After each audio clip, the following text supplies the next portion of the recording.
اللہ کو چھوڑ کر، اللہ سے ہٹ کر کسی انسان کی خوشنودی کے لیے قرآن کی آیات کو بیچا، اس کو غلط مفہوم دیا یا اس سے غلط مفہوم کو کنسیو کر کے کسی کو خوش کر دیا، یہ بیچنے کے مترادف ہے، جس کی قرآن نے یہاں حرمت بیان کی ہے کہ ایسا نہیں، یہ بنی اسرائیل کا وتیرہ تھا۔ بالکل۔ اچھا، آج جو قرآن کریم کی تعلیم کے بدلے اگر کوئی قاری صاحب قرآن پڑھاتے ہیں اور وہ جو اس کا معاوضہ لیتے ہیں، اس کی شرعی حیثیت کیا ہے؟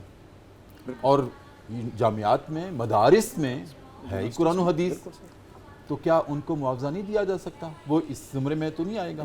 ڈاکٹر صاحب، پہلے تو میں عرض کروں کہ یہ جو یہاں پہ اشترا یا خرید و فروخت، کیونکہ اشترا کا لفظ بیچنے خریدنے دونوں کے لیے استعمال ہوتا ہے، ٹھیک، تو یہاں پہ یہ موضوع زیر بحث نہیں ہے، جو یہ اس کا ایک ضمنی پہلو ہے جو آپ نے بیان کیا ہے، کیونکہ ان کا جو بیچنا تھا قرآن پاک وہ تو میں نے کہا کہ وہ تحریف اور کتمان، مطلب اس میں تبدیلی کرتے تھے، اس کو چھپاتے تھے، اور اپنے جو بارسوخ لوگ ہیں ان کو اس میں سے نکالنے کے لیے، یہی جو زنا کا بڑا مشہور واقعہ ہے کہ اس کو حد رجم سے بچانا چاہتے تھے، اس پہ انگلی رکھ دی، عبداللہ بن سلام رضی اللہ عنہ نے پکڑ لیا، تو یہ بیچنا ہے۔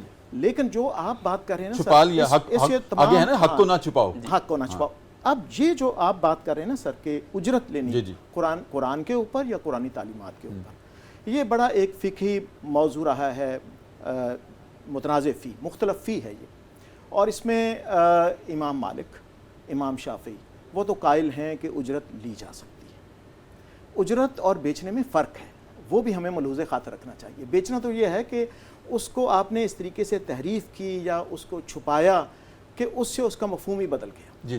اجرت یہ ہے کہ آپ کسی کو تعلیم دے رہے ہیں، اس میں تحریف نہیں کر رہے، کتمان نہیں کر رہے، کوئی تبدل نہیں کر رہے، تو یہ تو کلیئر کٹ اس پہ متفق ہیں۔ اور اس کا وہ بڑے مشہور واقعہ ہے کہ صحابہ کرام رضوان اللہ تعالیٰ اجمعین کسی ایسے قبیلے میں گئے جہاں پہ ان لوگوں نے کسی قسم کی ان کو ضیافت نہیں کی یا ان کا خیال نہیں رکھا، تو ان کے سردار کو سانپ نے کاٹ لی، وہ بڑے پریشان ہوئے، تو انہوں نے کہا جی آپ 6 سمجھدار لوگ لگتے ہیں تو آپ علاج کرتے ہیں ہمارے سردار کا، تو انہوں نے کہا جی پھر اس کے بدلے ہم آپ سے بکریوں کا ریوڑ لیں گے، تو انہوں نے سورہ فاتحہ کا دم کر کے تو وہ سردار بھلا ہو گیا۔ انہوں نے واپس آ کے جب حضور پاک صلی اللہ علیہ وسلم کو یہ ساری بات بتائی تو آپ مسکرائے، اور آپ نے کہا کہ قرآن یعنی اللہ تعالیٰ کی کتاب سب سے زیادہ اس چیز کی حقدار ہے کہ اس کی اجرت لی جائے۔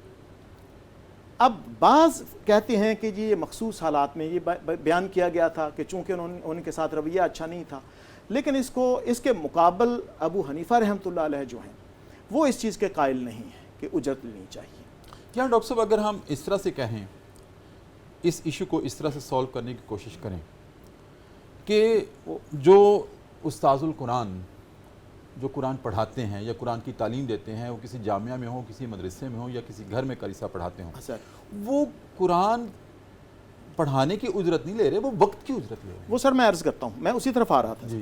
دیکھیے یہ تو ہے ابو حنیفہ، کیونکہ اس میں تھا کہ ایک صحابی رسول نے کہا کہ جی میں تعلیم دی تھی، مجھے یہ کمان ملی ہے، تو آپ نے اسے آگ سے تعبیر کیا، تو اس بنیاد پہ اس کے قائل نہیں ہیں۔ اب سر چیزوں کو جو بھی اسلام کے احکامات ہیں تناظر میں رکھنا پڑتا ہے۔ صحیح۔ جو بعد کے حنفاء ہیں ان کے ہم متفق علیہ ہے کہ اجرت لی جا سکتی ہے۔ امام احمد بن حنبل بھی جو ہیں وہ اس چیز کے قائل ہیں۔ اب یہ سارے احناف اس چیز پہ متفق ہو گئے جو جتنے بھی ہمارا سواد اعظم ہے۔ اس کی وجہ کیا ہے؟ اس کی وجہ یہ ہے سر، اس کو اگر آپ تاریخی تناظر میں رکھیں، حضرت عمر رضی اللہ تعالیٰ عنہ نے قاریوں کے، اماموں کے، معلمین کے وظیفے مقرر کیے تھے۔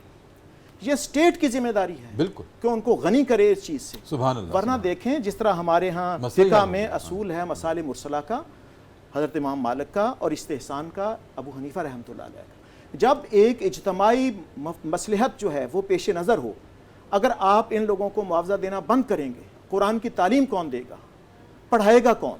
بالکل ٹھیک۔ تو اس میں یہ ہے کہ چونکہ جب تک وہ نظام دوبارہ قائم نہیں ہو جاتا کہ معلمین کے، قاریوں کے رسپانسبلٹی کا معاوضہ دینا، سر وہ ان کو اتنا معاوضہ مل رہا تھا۔ ابن سیرین رحمۃ اللہ علیہ کی روایت ہے، وہ کہتے ہیں کہ مدینہ میں ایک صاحب تھے جو صاحب حیثیت لوگوں کے بچوں کو قرآن کی تعلیم دیتے تھے اور ان کو اجرت ملتی تھی۔ صحیح۔ اس کے صحابہ کرام مسجد کے امام ہیں، اگر وہ تنخواہ لیتے ہیں اس کا مطلب یہ تو نہیں کہ نماز پڑھانے کی، وہ تو اس ذمہ داری کو پورا کرنے کی جو ہمارے یہ شعائر ختم ہو جائیں گے تعلیم ختم ہو جائے گی. صحیح. تو جب تک ریاست کو ایسی ذمہ داری نہیں اٹھاتی جو کہ ہماری تاریخ میں حضرت عمر رضی اللہ تعالیٰ عنہ کے بعد سے لے کے جاری رہا سلسلہ, اور بڑی بھاری تنخواہیں ہوتی تھیں ائمہ کی, وہ سسٹم موجود نہیں ہے, تو لہٰذا تمام ہمارے علماء اور فقہاء قائل ہیں کہ اجرت دینی چاہیے.